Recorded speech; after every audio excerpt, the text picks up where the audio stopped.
including our consideration of the Infrastructure Investment and Jobs Act. I have spoken, as our presiding officer knows, over the last few days quite a bit as to why the legislation we're considering today is so important. I think that as we prepare to take this vote, though, that we ought to take maybe just another minute or two and reflect on the bill's merits and the needs that it will address, important needs it will address for our country. In my opening statement several days ago, I reminded the Senate that the state of our nation's infrastructure currently rates as a C- according to the American Society of Civil Engineers. That's not the infrastructure that the American people want or need in the 21st century. The jurisdiction of the Environment Public Works Committee, which Senator Capito and I are privileged to lead, and which the presiding officer is a new member of, this bill includes language that will make historic investments in our roads, our highways, and our bridges. A 34% increase, if you will, over the last 5 years. The bill will also reauthorize our drinking water and our water sanitation program at robust new levels. As we take this vote, I think it's important to reflect on our past efforts. I want to go back in time, Mr. President, why this vote is so important today. Since I first joined the Congress as a brand new freshman congressman from Delaware in 1982, we have updated our transportation laws in this country some 8 times. 8 times. With each of these efforts, we've tried to improve our policies, address gaps, incorporate new information, and deliver needed resources. The modern era of these transportation laws began in 1991. George Herbert Walker Bush was the president, and Congress passed, and then President Bush signed into law legislation called the Intermodal Surface Transportation Efficiency Act, or ICE-T, as it was called at the time, ICE-T.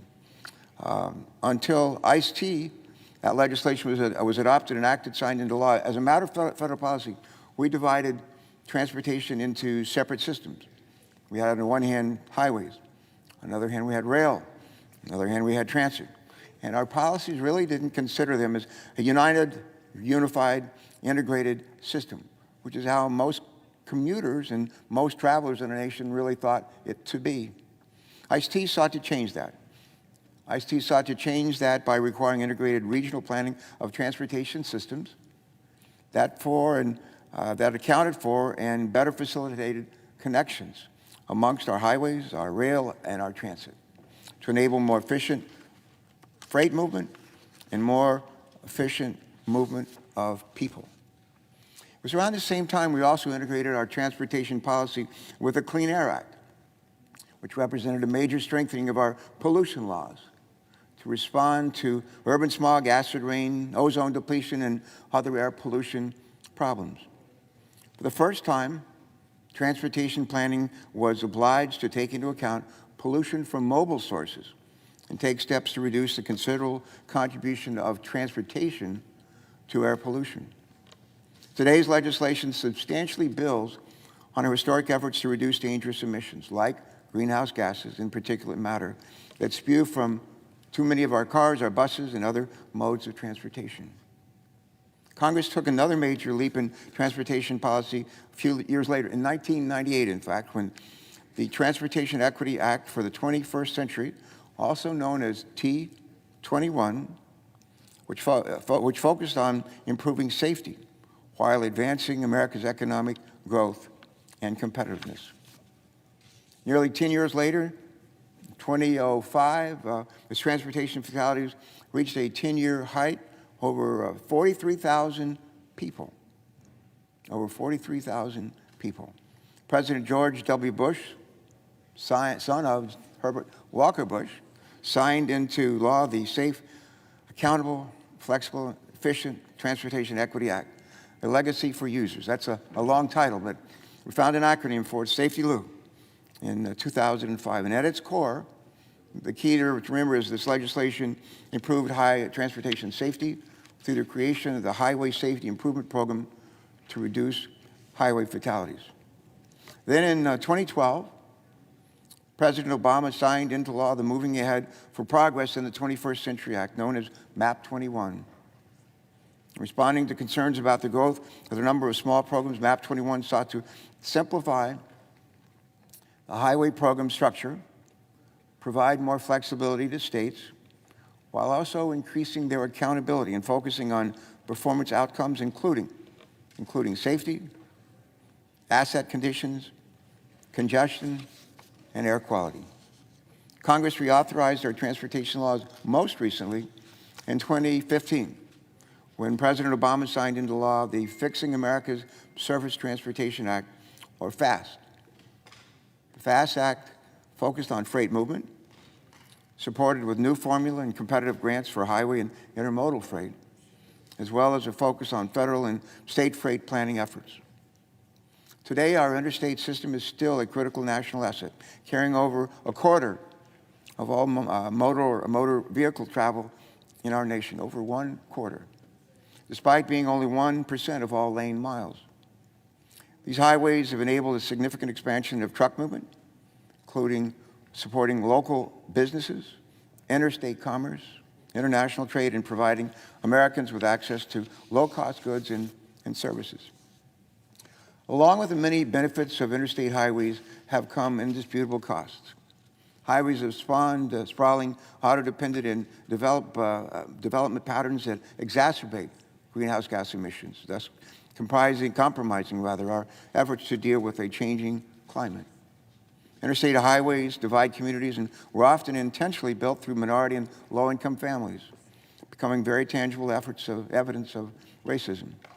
Today, more than 36,000 people lose their lives each year on our roadways, while we seek to maintain the mobility benefits of the federal aid highway system.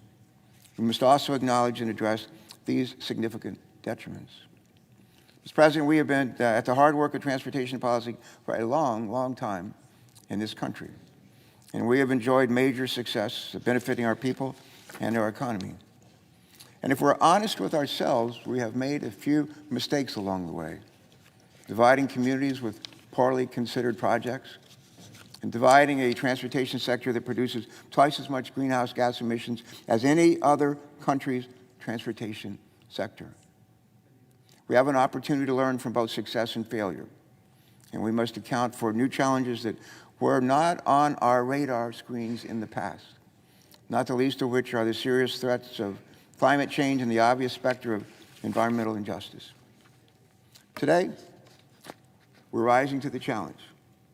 The bill before us, the Infrastructure Investment and Jobs Act, includes, among other provisions, the largest federal investment in public transit in history, the largest investment in clean drinking water and wastewater infrastructure in history, the largest investment in clean energy transmission in history, the largest investment in climate resiliency in history, and the largest investment in transportation electrification in history.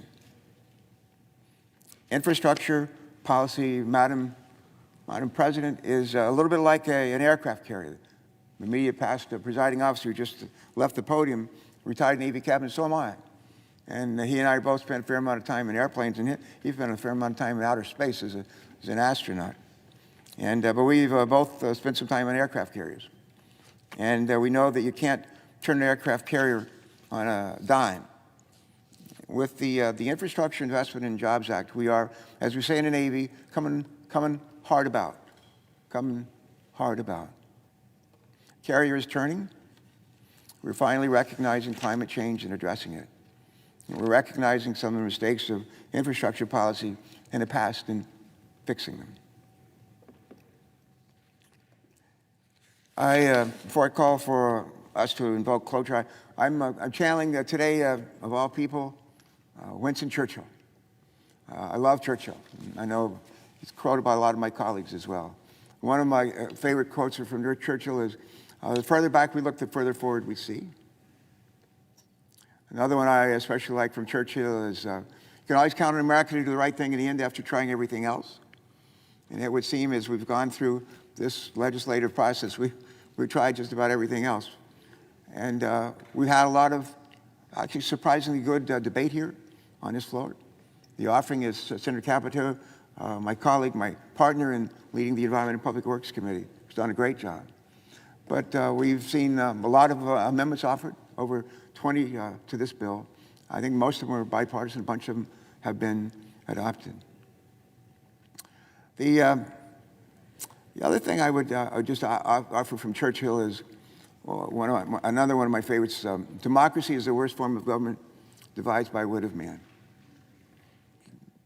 Democracy is the worst form of government, divides by wit of man. This is a hard way to govern, and we have learned that again as we've gone through this process.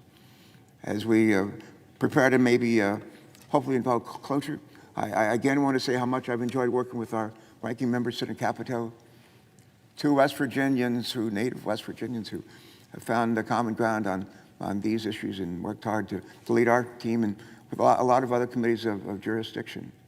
One of them were led by another West Virginian, Joe Manchin. We want to thank all those committees for their good work and for the leadership that we received from our leaders. And with that having been said, let's go ahead and vote. And I hope that we'll invoke cloture and take our critical next step. Thank you, Madam President. I yield the floor. Note. The clerk will report the motion to